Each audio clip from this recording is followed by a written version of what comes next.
de la volonté politique et de l'engagement des plus hautes autorités du pays de faciliter l'accès aux soins de qualité aux populations togolaises, le régime obligatoire d'assurance maladie des agents publics et assimilés est institué par la loi numéro 2011-003 du 18 février 2011. La gestion de ce régime est confiée à l'Institut national d'assurance maladie INAM avec pour mission d'assurer la couverture des risques liés à la maladie, aux accidents et maladies non professionnelles et à la maternité des agents publics et de leurs ayants droit. Pour traduire dans les faits la mission qui lui a été confiée, l'INAM, après quelques mois de mise en place, a lancé le 1er mars 2012 la prise en charge des bénéficiaires sur toute l'étendue du territoire national. Il s'est inscrit depuis lors dans l'amélioration continue de ces exercices pour satisfaire ses bénéficiaires. 10 ans plus tard, les résultats sont effectifs. Grâce à l'INAM, j'ai pu avoir mes lunettes à un prix abordable.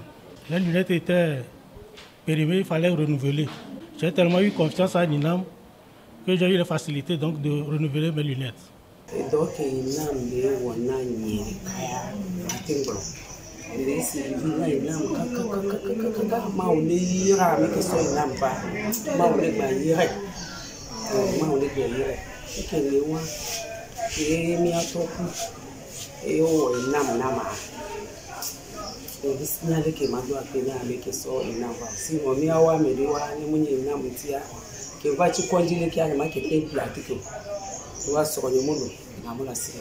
Préoccupé par la satisfaction réelle de ses assurés, l'Institut national d'assurance maladie a déroulé une politique de gestion axée sur la qualité et la proximité de ses services. Ainsi, 6 délégations régionales ont été ouvertes dans les chefs-lieux des régions économiques du pays et 16 bureaux de liaison ont été implantés dans les hôpitaux à forte fréquentation. Aussi, l'INAM a signé des conventions avec les centres de soins publics et privés. Depuis 10 ans, nous sommes en partenariat avec l'INAM et au niveau du CHU Campus, nous recevons les assurés INAM. C'est une très bonne collaboration entre l'INAM et notre institution. Et pour le prouver, l'INAM très tôt, 1 an après le début des prestations, l'INAM a mis en place un bureau de liaison au niveau du CHU Campus pour faciliter les formalités aux assurés.